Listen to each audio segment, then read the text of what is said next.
Autoart is a Hong Kong-based business that was established in 1998. Autoart produces composite and die-cast model cars, as well as die-cast motorcycles. Through time, the car models were split into various series. They include the Millennium Series, the Performance Series, the Signature Series, and now more recently, the Composite Series. The Composite Series is Autoart's most popular, which model prices price around about $250, as high as $350. The Composite Series was started in 2016. It was Autoart's solution to the more complex design needs of today's modern cars. Autoart claims that this new composite technology, or ABS, which is a combination of plastic and reinforced material, results in more defined body lines and edges.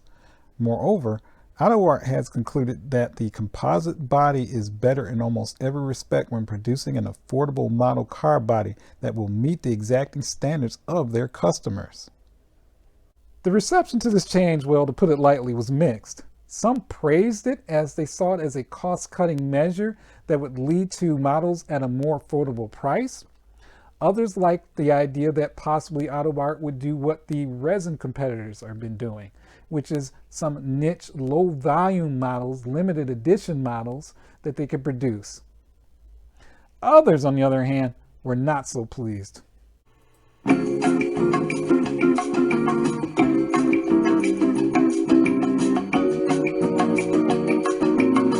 When I purchased my Autoart Aventador SVJ, I did a review on it. When I was placing it into my display case alongside my original Aventador, it really had me thinking, are these new composite models that much better than the die-cast, or is this all fluff from Autoart? Is it just a way of them saving money and still sticking the cost to us? Well, we're about to find out today as I compare the two. What we have here is the Lamborghini SVJ. This is the latest model by Autoart. I also have the LP-700 Lamborghini Aventador. And today, like I said, we're going to take a look at both of these and compare them. So, just looking at the front profile of these models, these are not obviously the exact same models. The body cladding is obviously different, but you still can get somewhat of an idea of how the model should look compared to the real deal. So looking right here at the air dam and these two air ducts. So the molding around the air ducts, if you notice on the composite model, is thinner. It's much sharper compared to the LP-700. And if you take a look at a live shot of the LP-700, the moldings are thinner. So there is some accuracy issues with the die-cast model when it comes to the edges and how thin they should be compared to the real deal. And when you think about it, that does make a lot of sense. We're talking about metal here. So this metal had to be melted and placed into a mold. And the thinner that you make metal, the more fragile it becomes. It becomes more breakable. So there are certain tolerances that have to be accommodated to get the model to look like the real thing. So there are some exceptions that have to be made. The other thing, so the way that this body line wraps around, and you see this shadow here? It's pretty much washed out on the LP-700. It's there, but it's definitely not as defined. And It's not even close. Again, I know that these are two different models, but looking at the live pic again, it's more defined than it is on the die-cast model.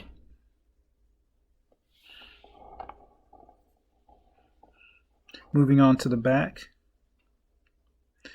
Notice again how both of these look really great. There's no denying that. But look at the headlight detail, not the light itself, but everything around it. It just looks, and it appears to be, and it is, just much more defined versus the LP-700.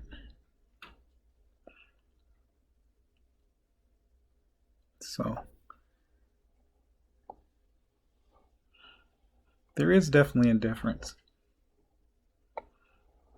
Now, the one thing that I do prefer as far as functionality, so opening the, I'll do it on this side, opening the door to this die-cast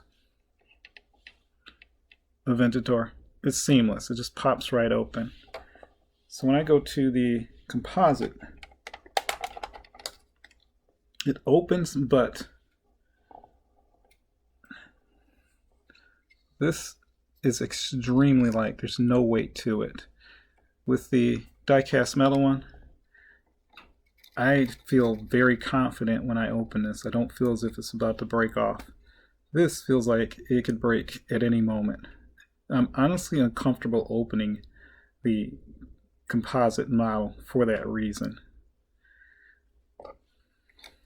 Seamless, not so seamless. Speaking of doors, one thing Autoart did really well with their later die-cast models are the shut lines. The shut lines are very good on this model. But I almost wonder, are the shut lines on certain models better only because they are die-cast? What do I mean by that? Well, let's go to the composite. And I'm very sure somebody out there is looking at the composite and go, oh, look at those terrible shut lines. I can see this clearly. What I'm going to say about this is that there is a slight advantage sometimes to having parts that can't be thinned out too much. And I think with this particular Aventador model, they probably thinned out the plastic molding or the ABS molding a bit too much. And that's why that line is a little more defined. You also have to keep in mind this is an opening door. And so these doors are going to vary from model to model as far as the shut lines. And that includes the die-cast counterpart, because this light is actually hiding it, but you can see the shut line on this. Yeah, there you go. See that? So it is there. So it is a little play on the lighting. The weight of the two models, Autoart, in their information in regards to the composite models, these are a combination of die-cast and composite. So that combination has nothing to do with the outer shell. It has to do with the internal shell. So basically, for the interior, I was about to say monocoque, and I guess you could call it that, but the interior frame has a weight in it. So it's a die-cast piece. It's a dead weight. And they do that so the model does feel much more substantial. And it does. It definitely does. If you've ever held or own any resin models, they also have a significant weight to it. And it's the same thing. They add some weight to it so the model feels more substantial. With the die-cast, because the entire shell is made out of metal, they don't necessarily have to do that.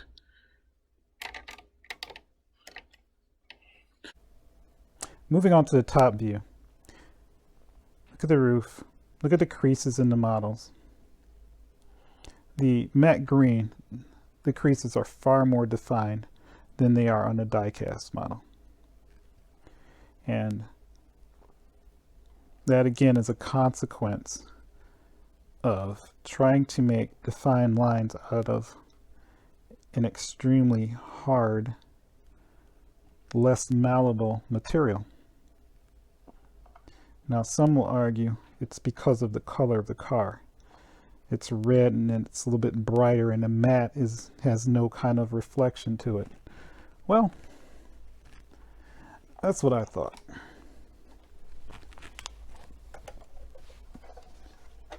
Until I put it next to another composite model, and not exactly the same red, but it is pretty bright and it is shiny. And what do you see there? You can see the difference. The lines are still there. They're much more defined. So color has nothing to do with it. It has everything to do with the material that is being used. So there you have it. Well, I hope you enjoyed that comparison. It may seem like I'm saying that I prefer the composite diecast over the diecast model. Well, that depends. It depends on what car we're talking about. If it's something like the Aventador, where it has a lot of angles and sharp lines, then yes, I would prefer the composite, because it clearly does have sharper details using that material, that ABS composite material. Some of your older vintage cars, they look great in diecast, which makes sense. Older cars didn't have as many sharp lines. They didn't have the significance in all of the aerodynamics that's needed to make these cars more fuel efficient and actually more beautiful. So it depends on the subject matter. As far as why Autoart did this, well, the obvious is their argument in that, again, modern cars have a lot more details, different sharper lines, more aerodynamics. It is cost effective and it looks better using the ABS material. Also, there is an advantage to us as a consumer. It's not the pricing. We're going to talk about that. It has a lot to do with us buying and selling. Yeah, buying and selling. So what do I mean by that? In most countries, in the US, our shipping is based off of the size and the weight of the package. So there is a slight savings when you're shipping a composite material car. And that's because, well, it is lighter. Autoart adds weight to it, but it's not as heavy as that diecast car. The other savings, which was supposed to happen, and this is based off of Autoart's language on their website, was that it was supposed to bring down the cost of their production, which I'm very sure it has, but it was also to help us as a consumer purchase these at a lower price. Now, you could argue we had COVID, which has been going on now for almost 3 years now. We've had supply issues due to COVID because no one was working. You had factories shut down, which increased our prices for everything. During this time, this wartime and COVID, the prices have increased even more so. I guess what I'm getting at is that I sure would like to see what happens once a lot of stuff goes away. You know, once this Ukraine situation settles down, people are back working. COVID is more like a cold now as opposed to something that could possibly kill you. So it'd be interesting in the next, I hate to say it, a couple of years, if these prices do subside and they do go down. It still doesn't justify the 25 to 30% increase that we were seeing prior to these world situations. Some of the positives using the composite line are as follows. Number one, the paint. The paint on the new composite models have been extremely well laid out, even, and with zero defects so far. The other positive is the availability of models. So what do I mean by that? Because this ABS material is cheaper, it allows Autoart to produce far more examples.